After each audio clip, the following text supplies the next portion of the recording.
আসলে games and sports ক্রীড়া প্রতিযোগিতা আজকে শেষ হলো এবং ধীরে ধীরে পুরস্কার বিতরণী হবে। সময় কম, বলার কিছুই নাই। আমি কি বলবো আপনাদের খেলাধুলার মাঝখান থেকে আমি অনেক কিছু শিখেছি। তো এই স্কুলে আমি ঋণী হয়ে গেলাম যে জনাব মোহাম্মদ সাখাওয়াত হোসেন সভাপতিত্ব করবেন আজকে, এবং সভাপতি দীর্ঘদিন যাবৎ এসকে হারুন একজন ভিত্তি এই স্কুলের। তারা যেইভাবে রাস্তা থেকে আমাকে আগে আনলো এবং অন্যান্য শিক্ষক শিক্ষিকা, প্রধান শিক্ষক শিক্ষিকা যারা আছেন, সবার প্রতি আমি একটা ঋণী। এখানে আবুল কালাম সাহেব উদ্বোধক এবং তার বক্তব্য শেষ করলেন সংক্ষেপে, অনেক ভালো লেগেছে। তারপরে আমার ভাগিনা আছে টিপু সুলতান, উনি একজন ব্যবসায়ী লোক বালিয়া বাস স্ট্যান্ডে। এইখানে প্রধান অতিথি শ্রী সুনীল চন্দ্র সাহা, অত্যন্ত ব্যক্তিত্ব সম্পন্ন, এবং ওনার নাম আমি গত বছর থেকে অনেকবার শুনেছি এই মহোদয়ের কাছ থেকে। তো এখানে উপস্থিত আছেন সমস্ত শিক্ষক শিক্ষয়িত্রী এবং অভিভাবকবৃন্দ, সমস্ত ছাত্রছাত্রী বন্ধুরা, আমার প্রিয় অতিথি এবং সম্মানিত অন্যান্য অতিথি যারা আছেন। এখানে উপস্থিত আছে সম্মানিত প্রেসিডেন্ট জনাব Saeed Al Mamun Khan, Bangla talent TV, Mirzapur Dhamrai online press club, এলাকাবাসী। তো এখানে একটি গান হলো যে আপনার তালাক সম্পর্কে।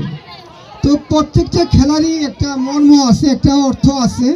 667, 669-এ গ্রিসে এই খেলাটি উদ্বোধন হয় এবং সেখান থেকেই অদ্যাবধি পর্যন্ত চলে আসছে। তো মহান রব্বুল আলামিন তালাক এবং ভিক্ষা করা, এই দুইটা জিনিসকে একদম পছন্দ করে না। সেই তালাক সম্পর্কে নৃত্যের মাধ্যমে আমাদেরকে শিক্ষা দিল। তো ছাত্ররা যারা দৌড় দিয়েছেন বারবার, এখানে সভাপতি এবং এইখানে এসকে হারুন সাহেব, আমার ভাগিনে এবং স্যার, তারা বলতেছিলেন যে ছোট ছোট বাচ্চা 1600 মিটার বাদ দিয়ে 8টা ঘোরানি হবে না, 6টা দেওয়া হোক।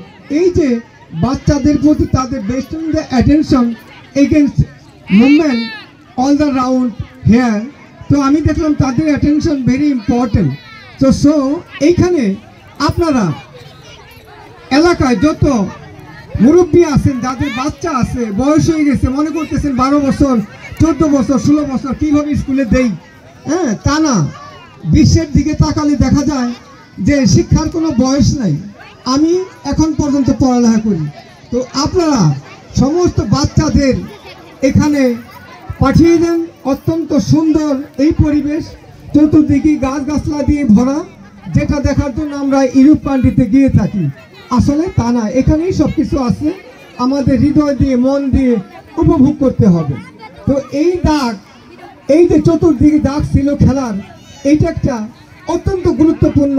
শিক্ষার চেয়েও খেলাধুলা অনেক প্রয়োজন আছে, এবং শিক্ষার চেয়েও খেলাধুলার প্রয়োজন অনেক অনেক বেশি আছে। আমরা এবং অনেকেই আমরা এই দেশের জানি না যে খেলাধুলা শিক্ষার চেয়েও গুরুত্বপূর্ণ। কীভাবে গুরুত্বপূর্ণ? ম্যাডামরা চতুর্দিকে দাঁড়িয়েছিলেন, কেউ কি দাগের ভিতর দিয়ে ঢুকলো কিনা। তার মানে কি, আমাদের একটা খারাপ অভ্যাস হয়ে গেছে দাগ অতিক্রম করা।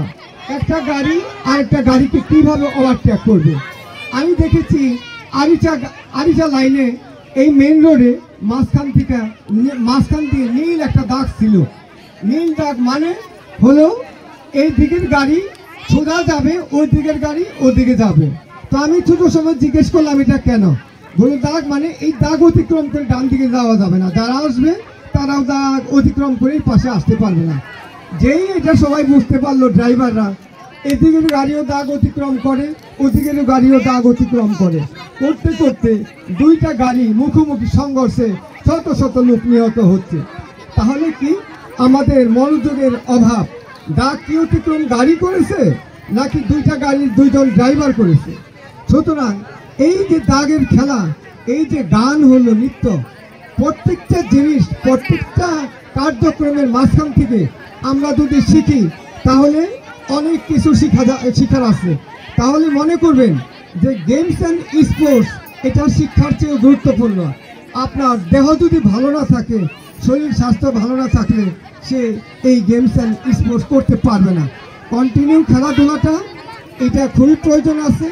এই স্কুলে যে পরিমাণ ইনকাম, যেই ধরনের ছাত্রছাত্রী, তাতে এই যে এসকে হারুন এবং সভাপতি, এদের গুণের